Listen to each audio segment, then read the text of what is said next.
bênção. Pastor, entrando na questão desse livro, sobre o jejum, como que foi que começou a sua história com o jejum? De onde veio?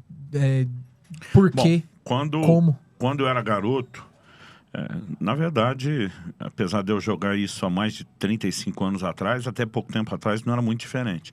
Não se falava muito sobre jejum na igreja.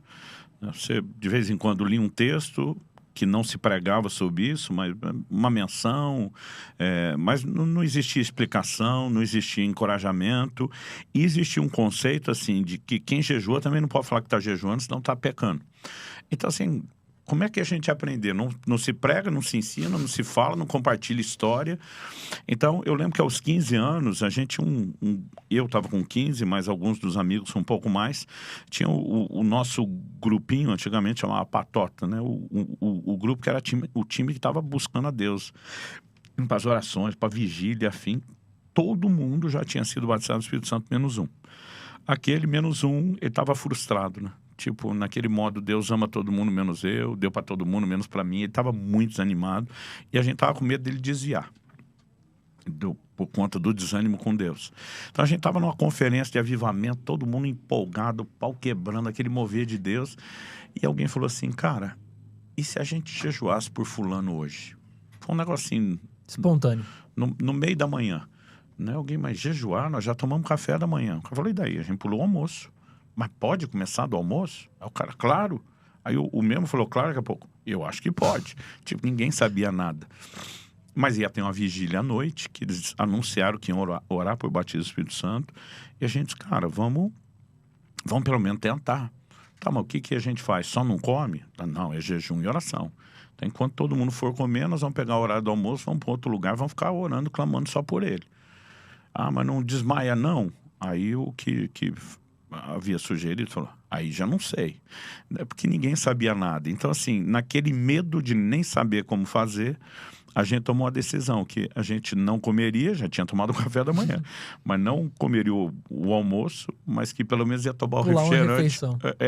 Refrigerante? A gente ia tomar o refrigerante com medo de desmaiar. Uhum. Porque os adolescentes não sabiam, né? Vamos botar a glicose para dentro. Então, assim, o primeiro jejum foi o jejum de uma refeição só enchendo o bucho de refrigerante.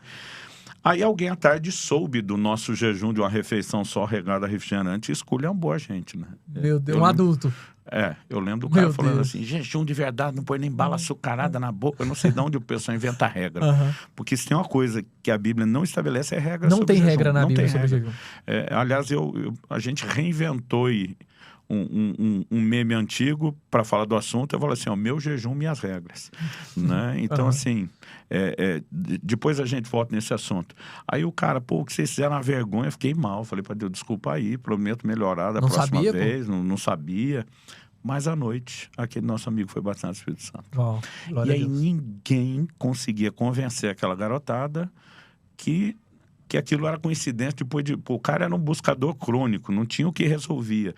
No único dia que nós resolvemos orar, jejuar por ele, os caras diziam assim, tem que ser muita coincidência. Mas, no mínimo, ele me gerou o interesse. Tem alguma coisa aí, né? Que precisa ser O que é isso? O que é jejum? O que é? Aí, daqui a pouco, alguém, fulano ali pula 2 refeições, que é o café da manhã e o almoço. E aí eu ia perguntar, mas não desmaia, não? Não. Mas não passa mal? Então, todo mundo, ninguém era honesto sobre passar mal, né? Porque com o tempo a gente iria aprender que para jejuns de mais de um dia é bom que você faça uma preparação, porque vai ter dor de cabeça, vai ter incômodo, a maioria das pessoas vai passar mal. Mal assim, mal-estar, né? Nada que seja tão crítico.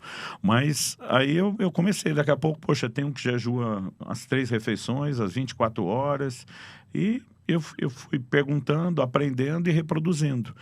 E daqui a pouco comecei de 1 para 2, de 2 para 3 dias. No início eu tinha muito medo, cada dia que eu aumentava, tipo assim, cara, vai desmaiar, vai passar mal, não vai, né? Aí aos 18 anos, então isso começou aos 15, aos 18 eu já fazia vários desses de 7 dias na água. Estava bem acostumado já com a resposta do meu corpo, só que eu comecei a não conseguir esconder dos meus pais. Uma semana sem comer, morando em casa, era solteiro ainda. Impossível. Então, assim, Mesmo com meu pai com trabalho, o ritmo não parando lá, minha mãe percebia. E um dia, meu pai me chamou para uma conversa, né? Porque ele começou a ver, não era uma, não era duas, são mais dias. Eu não contava quando comecei, quando ia terminar, mas eles percebiam. Então, meu pai, preocupado que eu estivesse migrando para algum lugar de fanatismo, né? Veio ter a primeira conversa comigo sobre jejum. E eu brinco que foi só aos 18 anos que eu descobri que meu pai jejuava. Uau. Então, quer dizer, dentro de casa eu não sabia que ele fazia, né? Aí, quando ele falou que jejum, eu sabia de um jejum por ano, que era o feriado do 15 de novembro, que a denominação convocava todo mundo para um dia de jejum e oração por avivamento. Mas ninguém nem explicava o que era o jejum, como fazia, quanto durava, só, tal dia é o dia do jejum. Mas aí eu descobri que meu pai fazia. Eu lembro que eu fiquei indignado. Falei, pai, eu estou procurando os estranhos para aprender com ele. O senhor, além de meu pai, é meu pastor. Como é que eu não sei que o senhor jejua? Aí meu pai falou assim, não, Jesus falou que não é para contar para os outros. Quando ele falou isso, eu falei, como é que é? Me mostra. Não, Jesus falou. Eu falei, não, o senhor deve estar falando de Mateus 6. Não tocar trombeta, seja para esmola, seja para a questão da oração, do jejum. Eu falei, eu acho que o senhor está equivocado. Meu pai sempre foi um estudioso de Bíblia, assim. Ele brincava que eu saía a versão pop, porque ele era a versão culta. Meu pai estudava a Bíblia no grego, na Septuaginta, na Vulgata, no latim, Caraca. no original hebraico. O homem era um monstro, era um gênio. E assim, era bom de argumento, era difícil ter qualquer discussão com ele. Mas quando ele falou isso, eu falei, pai, desculpa. Eu te respeito como ensinador, seu conhecimento, mas nisso eu acho que o senhor está equivocado. Eu falei assim, ele já me olha com aquela cara de tipo, você é um moleque. Quem é você? Né? Quem é você? Eu falei, pai, vamos lá. Jesus mandaria a gente fazer alguma coisa que ele primeiramente não tenha feito? Claro que não. Eu falei, então, como é que nós sabemos que Jesus jejuou? Ele estava sozinho. Ele contou. Quando eu falei isso, meu pai fez uma cara parecida com a sua. Ele começou a rir. A mente. Começou a rir. Ué. Tipo assim, nunca pensei nisso, né? Eu falei, se é proibido contar, por que ele contou o dele? Não foi Satanás que contou, porque... Exatamente.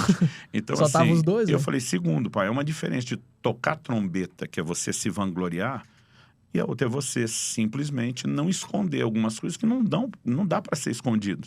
Falei, por exemplo, antes de Jesus falar o que falou em Mateus 6, em Mateus 5,16, ele diz, brilha a vossa luz diante dos homens, para que vendo as vossas obras glorifiquem a Deus. Então, assim, não dá para esconder tudo. Ele fala, inclusive, de você não esconder a candeia e nem a cidade sob o monte. Aí eu falei, olha, a mesma lógica foi aplicada para a esmola. Não é para tocar trombeta. Mas na hora que Paulo escreve lá em 1 Timóteo 5 sobre as viúvas, e ele diz quais são as viúvas que a igreja iria sustentar, olha, as que não têm arrimo de família, quem tem família cuida, mas dessas tem que ter esse perfil, tem que ter essa história, e entre as características estava lá, tinha que ter testemunho de boas obras. Né? Então eu falei, se essa viúva fez tudo escondido, ela não entra na lista. Sim. Meu pai começou, puxa, é mesmo. Eu falei, pai, é diferente você ficar contando para todo mundo para se vangloriar, você querer transparecer isso, e outra, você, a nível de exemplo, treinar e orientar pessoas. Eu falei assim, quem não jejua já não fala porque não faz. Quem jejua não fala para não pecar. Eu falei, como é que nós vamos aprender? Né? E aquilo seria assim, o ponto de partida. Eu falei, cara, eu vou ler tudo que eu puder, eu vou correr atrás. Mas os anos se passaram e quando Deus me mandou escrever esse material, que foi na virada de dezembro de 2021 para janeiro de 2022, ele falou comigo assim, guardadas as devidas proporções, você não fez muito diferente do seu pai. Eita. Ele diz, diferente do seu pai, você influenciou sua mulher, seus filhos, seus discípulos. Quem está perto foi contagiado pelo jejum. Mas ele falou assim, você nunca ensinou muito publicamente a respeito do assunto. E ele me disse, eu quero que você mude isso. Né? Então, assim, até hoje a gente tem resistência. Não com um livro.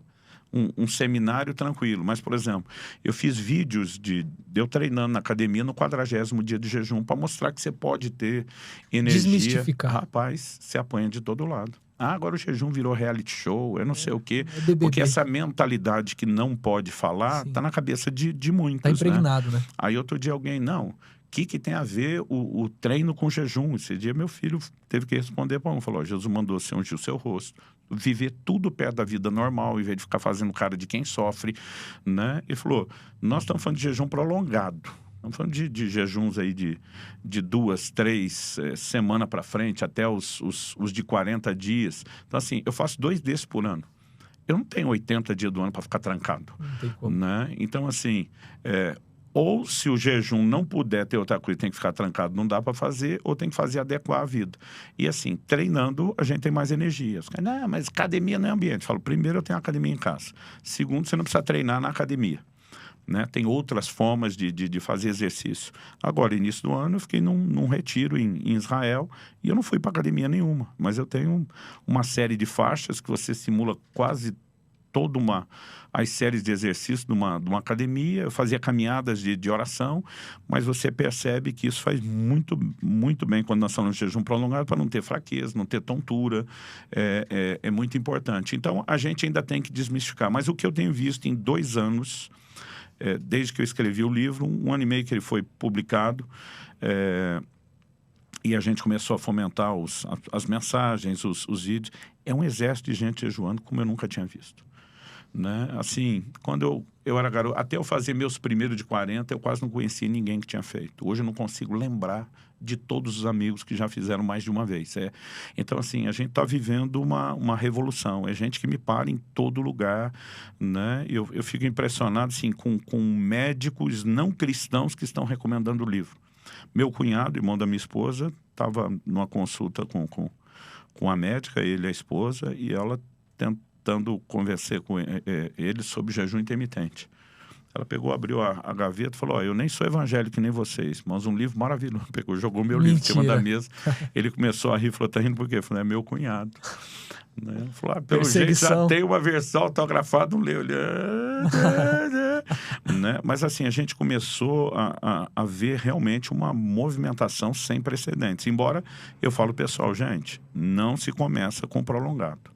Né? Jejum prolongado seria bom depois de você ter muito treino, conhecer os limites do corpo, obviamente ter direção de Deus para isso e não brincar, e eu só faço com acompanhamento médico antes, durante e depois, né? Para que a gente não brinque com o assunto. E não arrisque algo, né? E não arrisque. Assim, o jejum em si não é tão perigoso, a volta é que é. Né? Então assim, eu tenho um amigo que ele ficou 21 dias na água, mas não sabia nada, voltou, quebrou numa churrascaria. Eita. Pesado? Ele falou para mim, Subirá, eu quase fui pro hospital. Eu falei, pro hospital você podia ter ido pro caixão, filho. Você podia ter morrido. Ele, sério? Eu falei, sério. Você podia ter tido uma congestão. O sistema digestivo não tá pronto, né? Não, carne é pesada. 21 dias o intestino parado, entra logo a carne. A descarga de toxina, uma digestão pesada, é complicado. É pesado.